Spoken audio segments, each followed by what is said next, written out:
Why didn't God destroy Egypt in one strike? Why did he need 10 different plagues? Because this wasn't just a rescue operation. This was psychological warfare designed to break Pharaoh's mind. Each plague systematically destroyed his God complex, piece by piece. Tonight, we'll analyze history's greatest mind game and discover how the God of an enslaved people dismantled the world's most powerful empire through strategic divine intervention. As you settle in tonight, imagine standing in the opulent halls of ancient Egypt's palace, surrounded by golden statues of gods, walls covered in hieroglyphs proclaiming Pharaoh's divinity, and the echoing footsteps of servants who believe their king is a living deity. This is not just any palace, this is the seat of the world's most powerful empire, where a man sits on a throne believing himself to be the incarnation of the sun god Ra. But tonight, this palace will become the battlefield for the most extraordinary psychological warfare in human history. A confrontation between two worldviews, two powers, two men who once shared the same home but now stand as mortal enemies. On one side stands Pharaoh,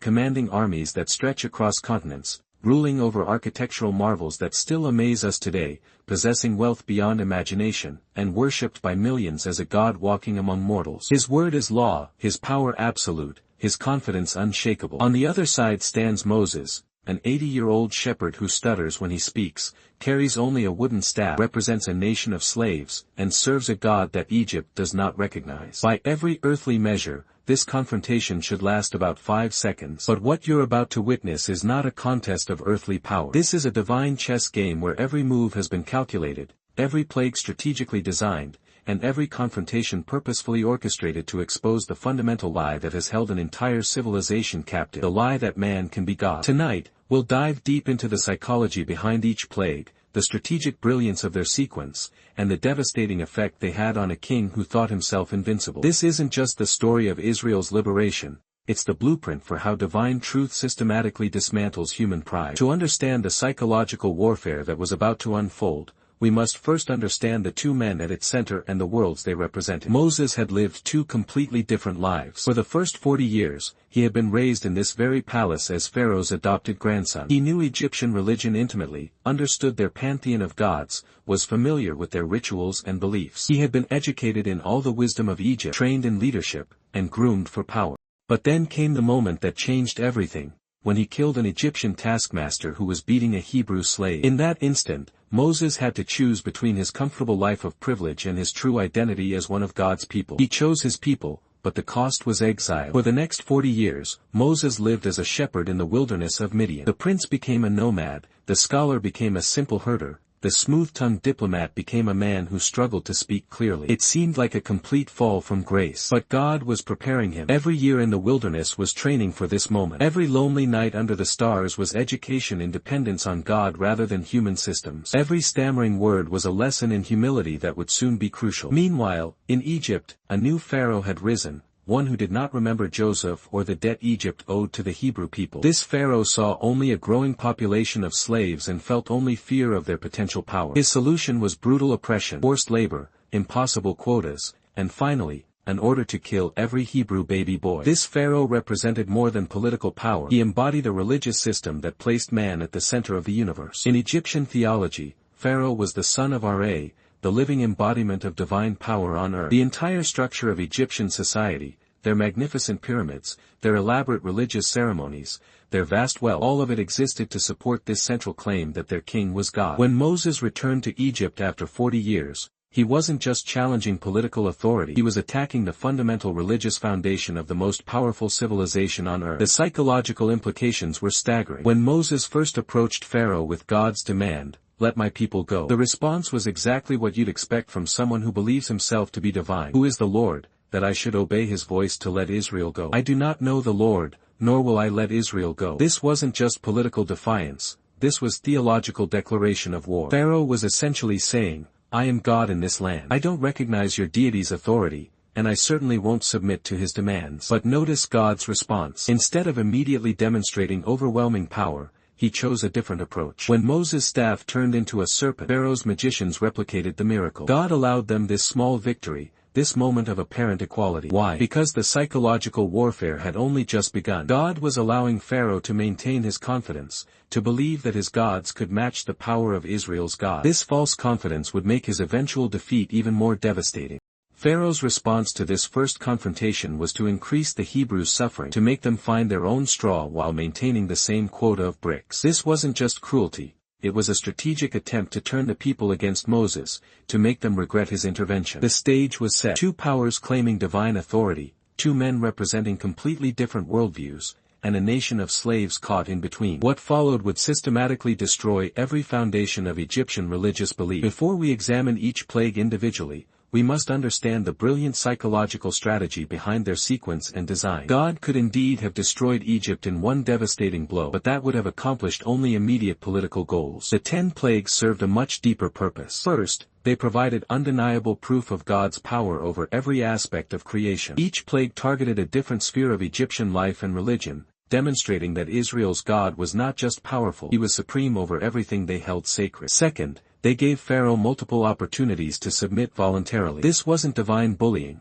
it was divine patience, offering repeated chances for repentance and recognition of God's authority. Third, they systematically dismantled Egyptian religious confidence. Rather than one shocking defeat, the plagues created a progressive revelation that their gods were powerless, their system was false, and their king was just a man. Fourth, they created a clear distinction between God's people and their oppressors. As the plagues progressed, it became obvious that Israel was under divine protection while Egypt suffered divine judgment. Finally, they served as education for both Israel and Egypt about the character and power of the true God. This wasn't just about liberation, it was about revelation. The psychological brilliance of this approach cannot be overstated. Rather than creating martyrs through sudden destruction, God methodically exposed the emptiness of Egyptian claims to divinity. Each plague was a surgical strike against specific aspects of their religious system. The Nile River was the lifeblood of Egypt, literally and religiously. It was considered sacred, associated with several deities including Hapi, the god of the Nile flood,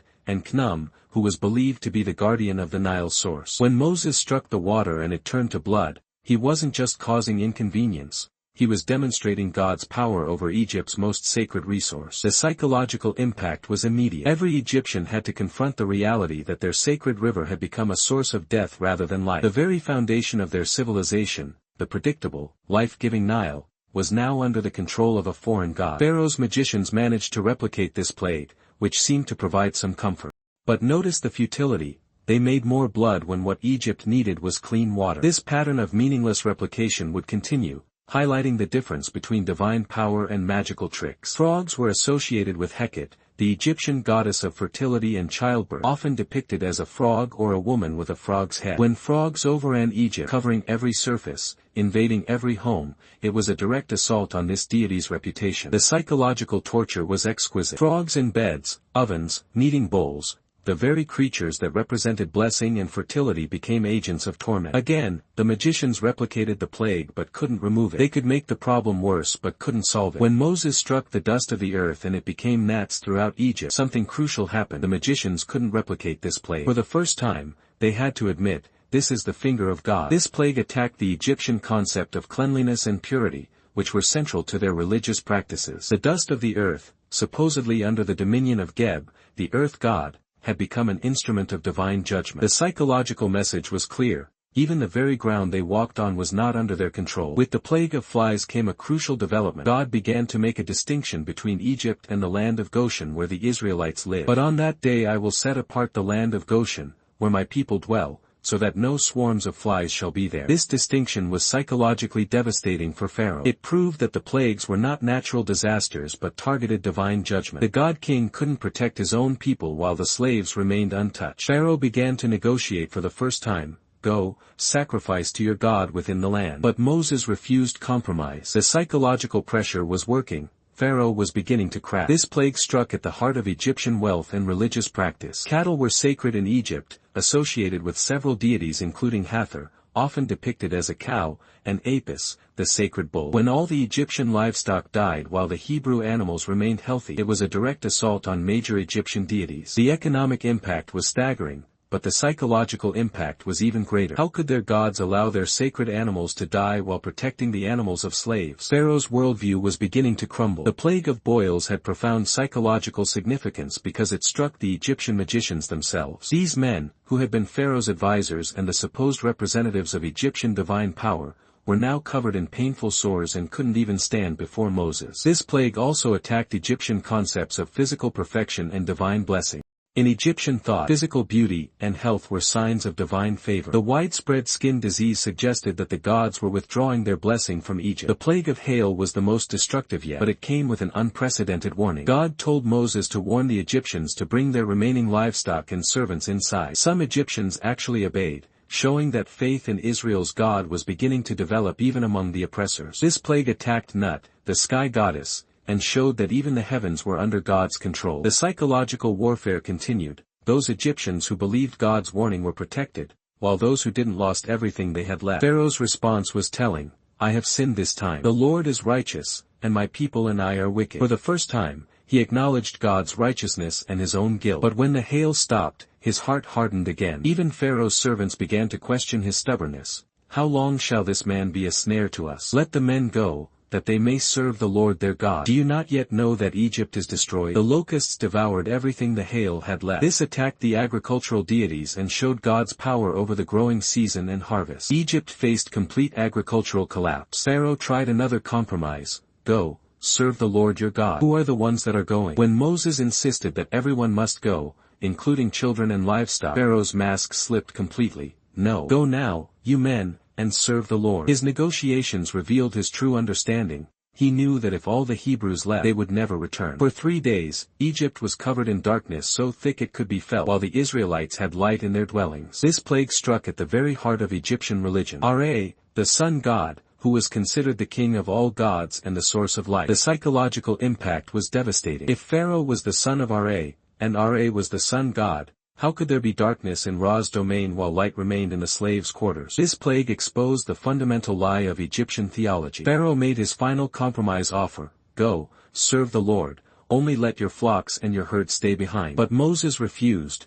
"Not a hoof shall be left behind." The psychological pressure had brought Pharaoh to his breaking point, but he still wouldn't fully submit. The final plague was the most severe and the most psychologically devastating. Every firstborn in Egypt would die in one night, from Pharaoh's son to the firstborn of animals. But the Hebrew homes would be protected by the blood of the Passover lamb. This plague attacked the very concept of dynastic succession and divine kingship. If Pharaoh was truly divine, how could he not protect his own son? How could the god-king's heir die while the children of slaves live?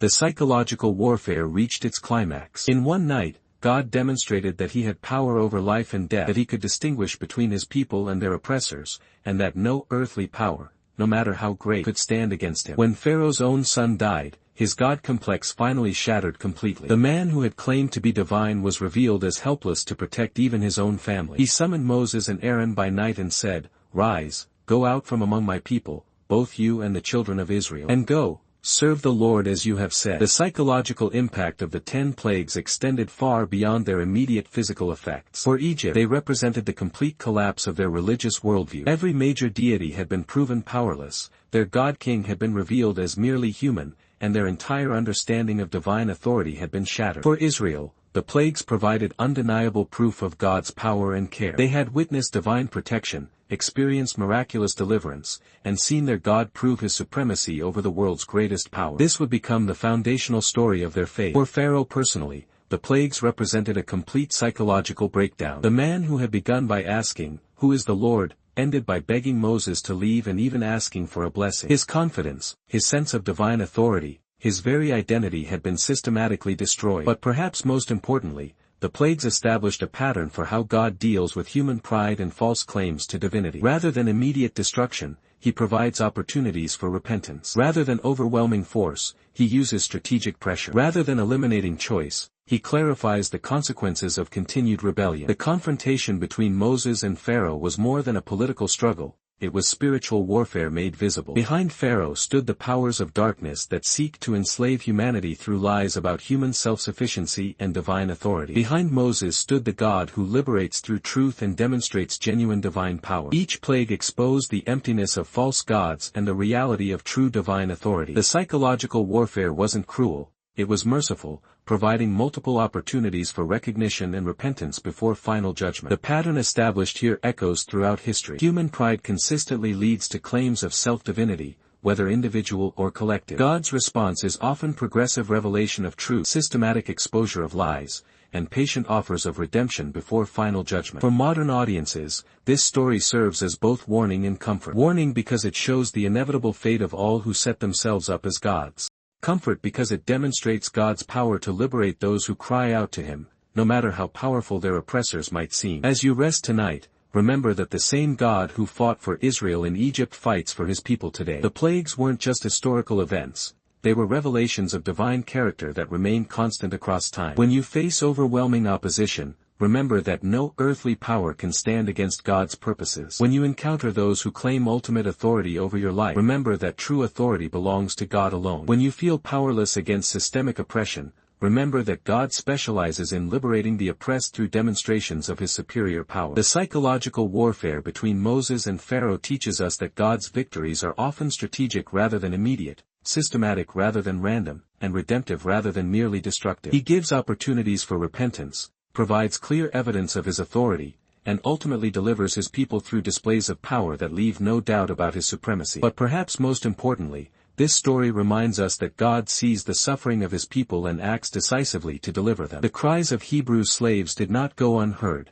and neither do ours. The God who sent plagues on Egypt to free his people is the same God who works today to bring liberation to all who call upon his name. Tonight, rest in the knowledge that you serve a God who is more powerful than any earthly authority, more strategic than any human opponent, and more committed to your freedom than you can imagine. The same divine power that broke Pharaoh's grip on Israel is available to break whatever holds you in bondage today. Sleep peacefully, knowing that the God who fought for his people then continues to fight for his people now. And remember, when God decides to act, no power on earth can stand in his way. Good night, and may you rest knowing that the God who liberated Israel is the same God who fights for you today. Asterisk.